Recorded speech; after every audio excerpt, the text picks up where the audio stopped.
مولانا. بسم اللہ الرحمن الرحیم.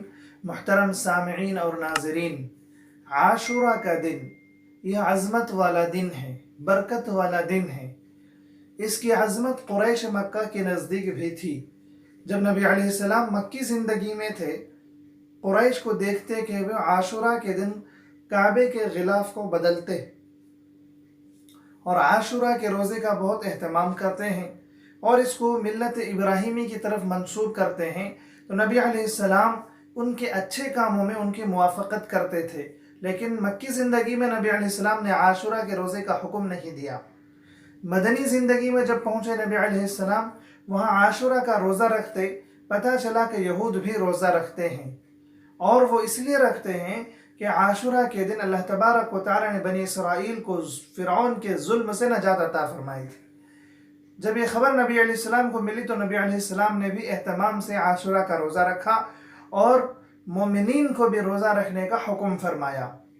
اور نبی علیہ السلام نے اتنی تاکید فرمائی کہ عاشورہ کے دن مدینہ کے بعض قریوں میں، گاؤں میں نبی علیہ السلام نے صحابہ کو بھیجا جہاں انصار رہا کرتے تھے، اور کہا کہ جس نے اب تک کچھ کھایا نہیں ہے وہ روزے کی نیت کر لے، اور جو کھا چکے ہیں وہ بھی شام تک روزے کی حالت کی طرح رہیں، نہ کھائیں. اتنی تاکید فرض روزے میں ہوتی ہے. جب رمضان کے روزے فرض ہوئے تو نبی علیہ السلام نے فرمایا کہ ان روزوں کی فرضیت منسوخ ہو چکی ہے، اب یہ روزے نفل درجے کے ہیں. اور نبی علیہ السلام نے عاشورہ کے روزے کے ساتھ ایک روزے کو ملانے کا حکم فرمایا. اس دن کی فضیلت کے متعلق ایک آدمی نے حضرت علی رضی اللہ عنہ سے پوچھا کہ میں رمضان کے روزوں کے بعد کون سے روزے رکھوں؟ حضرت علی فرماتے ہیں کہ جب میں نبی علیہ السلام کے پاس تھا، ایک آدمی نے نبی علیہ السلام سے یہی سوال کیا تو نبی علیہ السلام نے فرمایا ان کنت صائما بعد صیام رمضان فصم المحرم. تو نبی علیہ السلام نے فرمایا کہ اگر تم رمضان کے روزوں کے بعد روزہ رکھنا چاہتے ہو تو وہ محرم کے روزے رکھو. اسی طریقے سے اس عاشورہ کے روزے کی اور عاشورہ کے تاریخ کے ساتھ بہت سارے واقعات جڑے ہوئے ہیں. زمین اور آسمان کو، قلم کو، حضرت آدم علیہ السلام کو عاشورہ کے دن بنایا گیا، اور عاشورہ کے دن حضرت آدم علیہ السلام کی توبہ قبول ہوئی. عاشورہ کے دن حضرت ابراہیم علیہ السلام کو خلیل اللہ بنایا گیا، آگ گلے گلزار ہوئی، خلیل اللہ کا لقب ملا. عاشورہ کے دن موسیٰ علیہ السلام کو تورات عطا کی گئی. عاشورہ کے دن موسیٰ علیہ السلام کی قوم کو فرعون سے نجات ملی. عاشورہ کے دن حضرت یوسف علیہ السلام کو قید سے رہائی ملی. عاشورہ کے دن حضرت ابراہیم علیہ السلام کو خلیل اللہ کا لقب ملا. عاشورہ کے دن حضرت عیسیٰ علیہ السلام کی پیدائش ہوئی. عاشورہ کے دن حضرت اسماعیل علیہ السلام کی پیدائش ہوئی. عاشورہ کے دن نوح علیہ السلام کی کشتی جودی پہاڑ پر پہنچی. عاشورہ کے دن سلیمان علیہ السلام کو بادشاہت ملی. اس طریقے کے بے شمار واقعات عاشورہ کی تاریخ کے ساتھ جڑے ہوئے ہیں. اس سے اس دن کی فضیلت اور اہمیت کا پتہ چلتا ہے. نبی علیہ السلام نے اس دن کے روزے کی بڑی اہمیت بیان فرمائی ہے. لیس لیوم فضل علی یوم فی الصیام شہر اللہ المحرم. نبی علیہ السلام نے فرمایا کہ کسی دن کی فضیلت روزے کے سلسلے میں عاشورہ کے دن کے روزے کی فضیلت سے بڑی ہوئی نہیں ہے. عاشورہ کا روزہ اور رمضان کے روزے. حضرت ابن عباس رضی اللہ عنہ فرماتے ما رأیت النبی صلی اللہ علیہ وسلم یتحرى صیام یوم فضلہ علی غیرہ الا یوم عاشورہ. کہ نبی علیہ السلام عاشورہ کے روزے کا بہت اہتمام فرمایا کرتے تھے. افضل الصیام بعد صیام شہر رمضان شہر اللہ المحرم.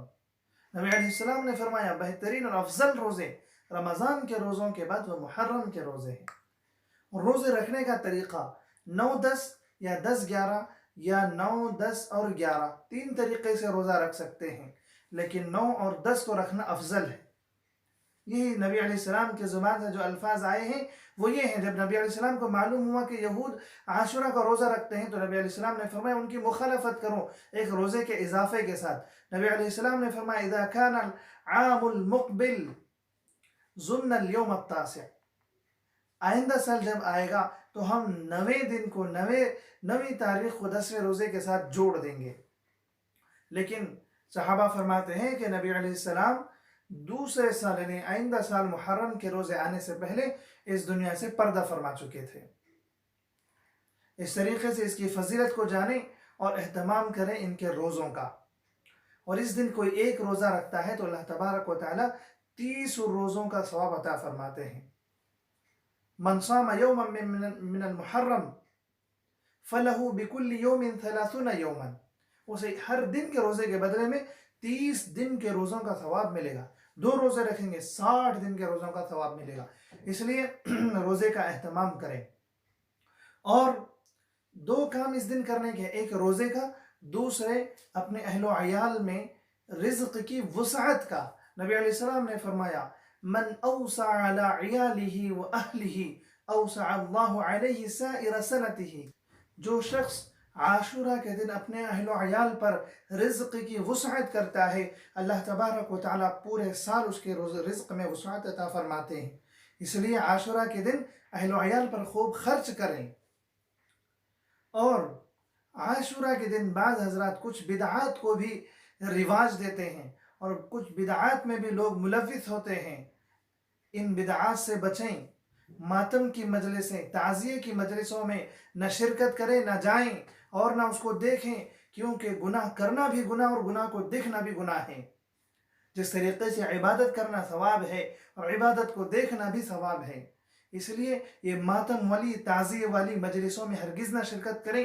اور بعض لوگ عاشورہ کے دن کچڑا وغیرہ پکاتے ہیں اور مٹھائی وغیرہ تقسیم کرتے ہیں، یہ بدعت ہے، کیونکہ اس میں اگر ایصال ثواب ہی چاہتے ہیں تو ایصال ثواب کے لیے نہ مٹھائی کی تعین ہے، نہ دن کی تعین ہے، کہ جو چیز آپ خرچ کریں گے اس کا ثواب ایصال ثواب ہو سکتا ہے، اس کا ثواب مرحومین کو پہنچ سکتا ہے، لیکن کھانے کی چیز کو شے کو متعین کرنا اور دن کو متعین کرنا یہ جائز نہیں ہے، یہ دین میں بدعت ہے، اس سے بچنا چاہیے۔ اللہ تبارک و تعالیٰ نے محرم کو بڑی عظمت دی ہے، اور اس کو اشہر حرم میں فرمایا ہے۔ پورے 12 مہینوں میں 4 مہینوں کو اللہ نے محترم فرمایا ہے، ذی القعدہ، ذی الحجہ، محرم اور رجب۔